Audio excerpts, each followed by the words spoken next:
On vous parle notamment ici souvent des manipulations russes. On en reviendrait presque à oublier des manipulations chinoises. Alors, elles n'existent plus ou c'est plutôt sous le manteau? Disons que sous le radar, on va dire. Depuis le début de la guerre en Ukraine, on parle beaucoup effectivement de la propagande pro-russe, mais il n'y a pas qu'elle. Il n'y a pas que les Chinois d'ailleurs, mais on va s'interroger effectivement sur la Chine. Pour répondre à cette question, il faut d'abord s'interroger sur les moyens dont dispose Pékin pour faire ce qu'on appelle, donc vous voyez, du soft power, donc l'ingérence indirecte, à influencer indirectement notre opinion, nos décisions, et la porte d'entrée à laquelle on pense d'abord, évidemment, on en a parlé, c'est TikTok. On en parle beaucoup sur ce plateau. TikTok est détenu par une entreprise chinoise, ByteDance, en lien direct avec le PCC, avec le Parti communiste chinois au pouvoir. Et d'après un rapport rédigé l'an dernier suite à une commission d'enquête du Sénat, TikTok est vu, vous le voyez, comme une force de frappe qui intéresse forcément les services chinois. Pourquoi ? Parce qu'on en a parlé, il y a le lien direct avec Pékin, mais c'est un réseau social qui cartonne, surtout utilisé par un Français sur 3. Rendez-vous compte le potentiel de nuisance et d'ingérence. Sans compter que TikTok est très addictif, d'après une autre étude qui a été réalisée par une entreprise spécialisée dans le contrôle parental. Les jeunes y passent en moyenne 1h47 par jour, donc en presque 2 heures, on peut raconter beaucoup de choses. Alors l'autre question, du coup, c'est comment le gouvernement chinois concrètement pourrait se servir de TikTok. Alors il y a plusieurs pistes pour répondre à cette question. D'abord, comme pour tous les réseaux sociaux, il y a le système de modération qui est très opaque. On ne sait pas bien comment fonctionne l'algorithme, pourquoi est-ce que certains contenus sont poussés alors que d'autres vont voir leur visibilité réduite. Par exemple, la plateforme a souvent été accusée de censurer la question des Ouïghours. Alors il y a des contenus sur les Ouïghours, ils en parlent évidemment, mais il faut faire le tri quand même. Je regardais encore ce matin, il y a un peu de tout. L'autre point qui inquiète, c'est la collecte massive des données. D'après les calculs d'une entreprise spécialisée dans le numérique, TikTok demande plus de 76 informations à ses utilisateurs sur Android. À titre de comparaison, Instagram, vous le voyez, c'est 46, Snapchat, 60 informations. Alors, est-ce que tous ces éléments suffisent à affirmer que Pékin fait de l'ingérence numérique via TikTok ? J'ai posé la question à Marc Fadoul, il est chercheur en intelligence artificielle et il est surtout fin connaisseur de cette plateforme. Je vous propose de l'écouter. Il y a une chose de faire de l'analyse passive, et lorsqu'on parle d'ingérence, c'est-à-dire qu'on essaye d'influencer, de modifier l'opinion publique à travers cette plateforme. Et là, c'est un pas qui est quand même tout autre et pour lequel on n'a pas de preuve en fait qu'il y a réellement des manipulations algorithmiques sur TikTok qui soient orchestrées par le gouvernement chinois pour pousser certaines narratives plutôt que d'autres. En revanche, on sait que le gouvernement chinois aussi à tout un autre arsenal informationnel à travers l'utilisation à la fois de médias étatiques, mais aussi parfois d'influenceurs, où on voit qu'on a des influenceurs qui vont de réseaux sociaux, qui vont aller défendre aussi la vision de la Chine, et qui souvent peuvent être payés, mais sans le dire. Donc Samira, ça veut dire que Pékin dispose d'autres armes pour influencer. Tout à fait. Alors on a des pistes dans un rapport de Microsoft qui vient d'être publié, donc le géant américain, et c'est Félicia Sideris dans mon équipe qui a mis la main dessus, et c'est intéressant parce qu'on y apprend quand même beaucoup de choses. Les ingérences dont il parle ne concernent pas directement la France, mais ça donne des idées quand même sur les méthodes utilisées par Pékin, notamment aux États-Unis. On a parlé aussi de la dernière élection présidentielle à Taïwan en janvier dernier. Ils ont observé plusieurs manœuvres qui s'inscrivent dans une vaste campagne appelée Spamouflage. Je ne sais pas si ça vous parle autour de cette table, ouais, Catherine. Forcément. Ah bon c'est l'une des plus vastes campagnes de désinformation de ces dernières années, d'opérations d'influence avec la Chine. En tout cas, il y a eu plusieurs rapports qui ont montré le lien avec le gouvernement chinois. Et selon le rapport de Microsoft, Spamouflage continue, ça s'amplifie et surtout, ils évoquent l'usage aujourd'hui de l'intelligence artificielle. Pourquoi ils s'en priveraient ? Et à travers 2 cas de figure. Le premier cas de figure, c'est l'utilisation de faux comptes qui servent à pousser, à amplifier des contenus. Ça, on l'a vu aussi pour d'autres États. Donc ils expliquent dans ce rapport que les comptes publient presque exclusivement, donc là on parle des États-Unis, des articles sur les questions intérieures aux États-Unis, comme la consommation de drogue, les questions raciales, etc. Mais ils commentent également des sujets d'intérêt pour la Chine. Donc on s'immisce, mais de manière douce, soft power. Cette technique, elle sert à avoir plusieurs choses, un aperçu de la façon dont les Américains perçoivent la politique américaine, ça donne des informations aux pro-Pékin, et d'autres comptes de de ce type pourrait être exploité aussi, nous dit-on, pour accroître la collecte de renseignements sur les données démographiques clés du vote aux États-Unis. Autre exemple, 2 pages plus loin, là ça concerne Taïwan, des comptes chinois auraient utilisé des deepfakes pour détourner le visage de ce monsieur, donc Terry Gou, qui était l'un des candidats indépendantistes, pour faire croire qu'il soutenait son adversaire pro-Chine. Avec cette remarque des auteurs du rapport de Microsoft, c'est la première fois qu'on voyait un acteur étatique utiliser du contenu IA pour tenter d'influencer une élection étrangère. Alors, le but, l'intérêt, il faut essayer de voir ça ensemble. C'est quoi ? C'est comme la Russie, c'est déstabiliser nos démocraties ? J'ai posé la question donc à plusieurs experts et pas du tout en réalité. Enfin, en tout cas, ce qu'ils nous disent, c'est que la guerre idéologique, finalement, c'est pas la priorité de Pékin. En tout cas, pas comme on a pu le voir pour les pro-russes, par exemple, comme vous les citiez, avec des discours anti-système, avec des discours anti-démocratie. Là, les pro-Pékin, ils sont avant tout dans une logique économique. C'est ça, c'est ce que va vous expliquer mieux que moi. C'est ce que nous a répété Xi Jinping lors de ces 2 jours passés en France. C'est drôle. Business is business. Ophélie Coelho, elle est experte en géopolitique numérique. Écoutez-la, c'est passionnant.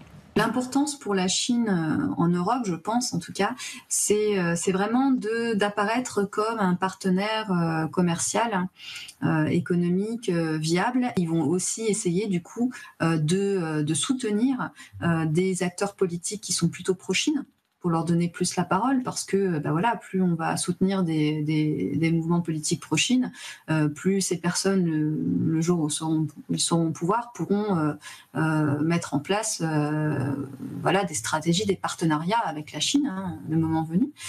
C'est pas seulement en Europe, ils le font aussi en Asie, en Afrique, etc.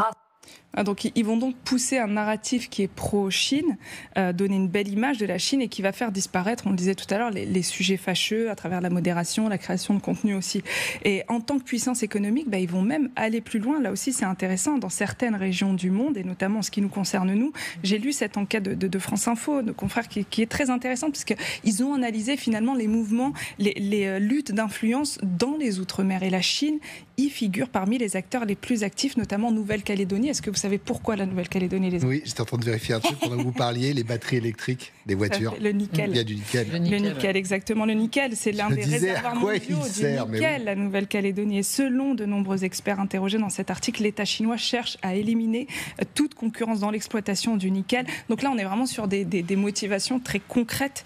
Et c'est indispensable, évidemment, vous l'avez dit, pour le développement des nouvelles technologies et des voitures électriques. Il rappelle aussi qu'en plus, Pékin dispose quand même d'un avantage là-bas, c'est qu'il y a des liens connus entre les indépendantistes kanaks et l'Empire du Milieu. Et là aussi, ils auraient tort de ne pas s'en servir. Ça marche ? Est-ce que ça marche ? Est-ce que ça fonctionne ? Dites-nous tout. Est-ce qu'ils réussissent ? Est-ce qu'ils réussissent ? Ce qui est certain, en tout cas, c'est qu'ils y mettent les moyens. Si l'opération Spamouflage dont on parlait tout à l'heure est connue, c'est surtout pour ça. Regardez cet article du Wall Street Journal pour les milliards d'euros qui ont été investis dans l'opération Spamouflage et selon les médias américains, souvent pour rien. Alors ça, c'est les médias américains qui le disent. L'étude récente de Microsoft arrive aussi à la même conclusion. Ils ont analysé, donc, comme je vous le disais tout à l'heure, les dernières élections aux États-Unis et à Taïwan, et ils estiment effectivement que les efforts de Pékin sont inefficaces. Voilà ce qu'ils disent. Donc ces campagnes ont atteint des niveaux de résonance variables sans qu'aucune formule n'ait permis d'obtenir un engagement constant de la part du public. Mais là où je m'interroge moi encore, c'est que les experts que j'ai interrogés et d'autres analyses ne sont pas aussi tranchés. Marc Fadoul, qu'on entendait tout à l'heure, le chercheur qui est spécialisé en intelligence artificielle, pour lui, il faudrait déjà pouvoir mesurer les campagnes numériques. Écoutez-le. Comme je dis, c'est des campagnes qui sont vraiment multiformes et c'est très difficile en fait de mesurer leur impact. On a aussi notamment l'usage à des grands réseaux de ce qu'on va appeler des trolls, c'est-à-dire des gens qui sur Internet vont poster du contenu inorganique, c'est-à-dire dont le seul but est en fait d'amplifier certaines narratives ou de créer de l'engagement sur certains types de contenus pour qu'ensuite ils soient montrés à d'autres utilisateurs. On a aussi, ça c'est notamment un des outils pour lequel l'intelligence artificielle générative, donc les outils comme ChatGPT, aujourd'hui ont vraiment favorisé, entre guillemets, favorise le travail de ces trolls, parce que ça permet de créer beaucoup plus de contenu à grande échelle, de manière personnalisée, et ensuite de les distribuer. Et ça, en fait, c'est très difficile de mesurer l'impact que ça a, parce que déjà, on ne peut pas savoir l'ampleur de l'opération, et on ne peut pas non plus savoir l'impact que ça a ni sur les utilisateurs, ni sur en fait la distribution du contenu et les recommandations algorithmiques. Voilà, donc c'est pas si simple. En conclusion, c'est pas si simple à mesurer. En tout cas, on peut pas être aussi tranché. Et puis, il faut pas oublier quand même qu'on est dans une guerre informationnelle. Et qui dit guerre dit plusieurs acteurs. Oui. La Chine joue sa partition, mais les États-Unis aussi jouent leur partition. Et là, on a cité quand même beaucoup de médias et de géants du net américains. Ils ont tout intérêt à montrer que ça fonctionne pas. Et ça, c'est ce que précise Ophélie Coelho. Écoutez-la. Il faut toujours prendre en considération qu'on est dans une guerre informationnelle qui oppose les États-Unis et la Chine. Et il se passe quelque chose, notamment sur les réseaux sociaux, entre ceux qui, justement, vont plutôt être dans la vision, disons, traditionnelle occidentale, de se dire la Chine, le péril jaune, l'autoritarisme chinois, le communisme, etc. Donc il y a tout ce récit-là qui est très présent et qui fait qu'on a beaucoup de mal avec le récit chinois. Et il y a quand même quelque chose qui monte en puissance, qui repose sur l'anti-américanisme, par exemple, c'est-à-dire ça va être ce discours de la fin d'un empire capitaliste, l'impérialisme américain, et qui du coup, et ça la Chine l'instrumentalise aussi à son avantage. Donc on a deux discours en fait qui montent beaucoup dans l'opinion publique et qui s'opposent. Mais bon, aujourd'hui, pour l'instant, en tout cas, le récit, disons plutôt pro-américain, semble plus fort que le récit pro-Chine en Occident.